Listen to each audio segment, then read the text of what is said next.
need to do a little something more. Yes, Dean! It's only us will find it funny. But this is the senior skit, and let's get started.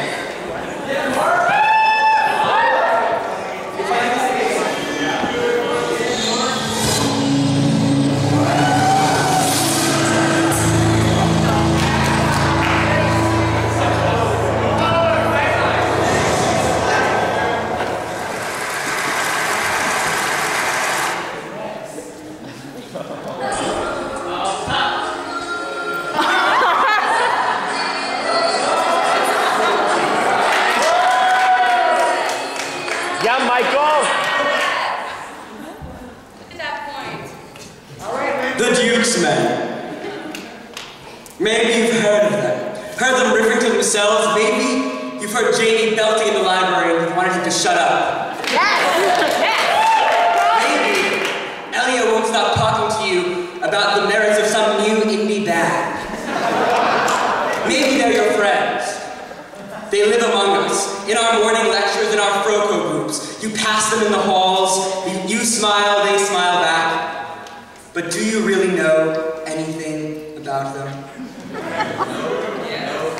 For the past 3 years, myself, along with Dr. Trapani, Dr. Ratner, Dr. Trinloy, professors at Cambridge, and Cambridge, respectively, as well as Mr. Goldsmith, who is our busted PhD candidate at Cambridge, have been living undercover as participant observers with the Duke's Men, this small tribe native to southern Connecticut. Yes, anthropology. Eating with them, traveling with them, even calling them our friends, and all along documenting their activities. Today, we present our findings to TED in this lecture, The Duke's Men of Yale, and ethnography. Yes!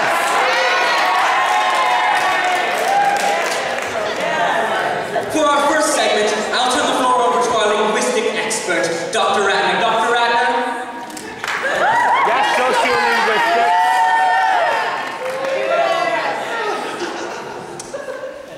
It seems that through complete and utter social isolation from the larger community, the Duke's Men have developed their own internally consistent sub-dialect of English that I provisionally termed Duke Speak. Here I have compiled a list of key terms. Benjamin? The terms.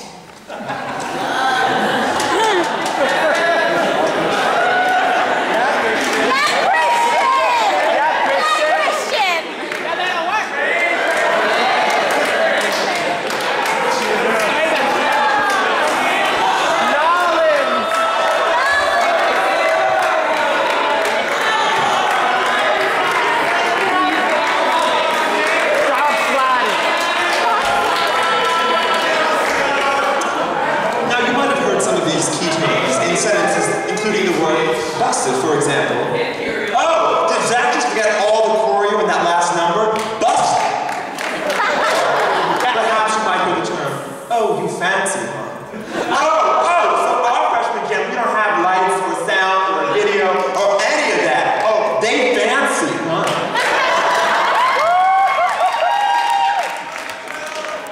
To an outsider, the dialect appears to be gibberish. An advantage that has been utterly incomprehensible to the outside world.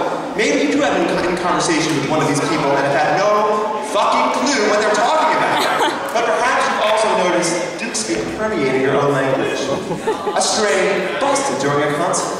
In a triumphant moment, you whisper to yourself, how on? The Duke's Men certainly try to cultivate the spread of their dialect. Here we can see the Duke's Men teaching vocabulary during a cultural exchange.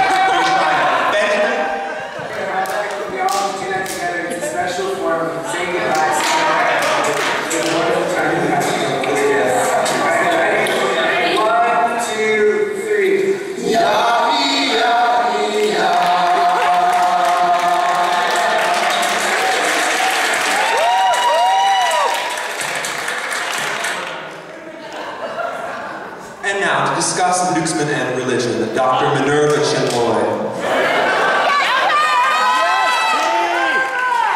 Hello, so religion and the Duke's Men. The Duke's Men are a polytheistic people, worshiping a whole pantheon of goddesses.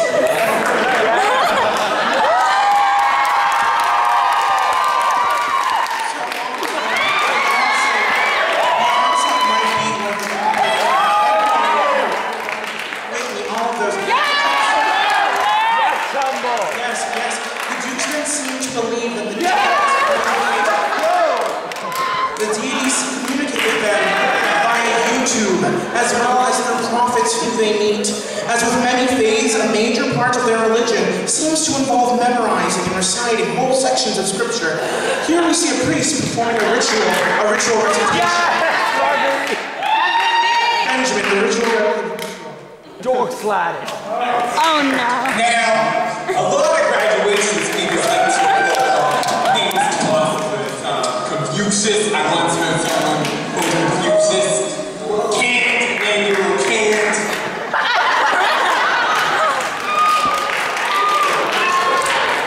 Most interesting is that their religion also involves a form of divine possession where the goddess takes over the priest's body and speaks through him. Miranda sings the supreme goddess. The supreme. Now an example, Benjamin, give the example.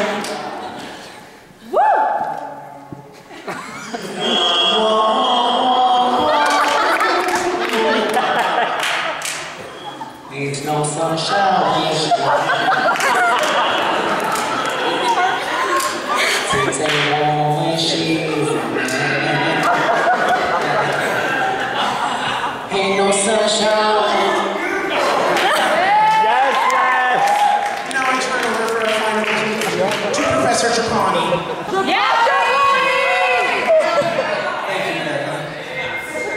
As Dukesmen age, they become crusty, or oldies, and they must leave the nest.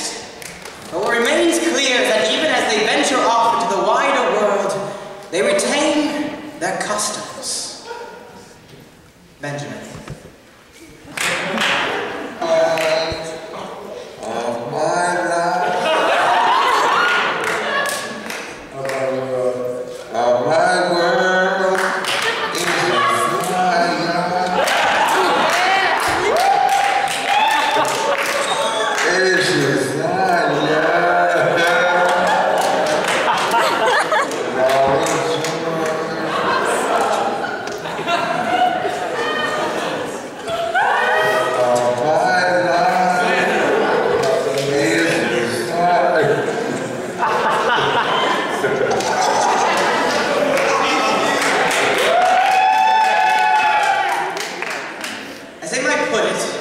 We are all trash, and we are all golden, but we are always a Dukesman.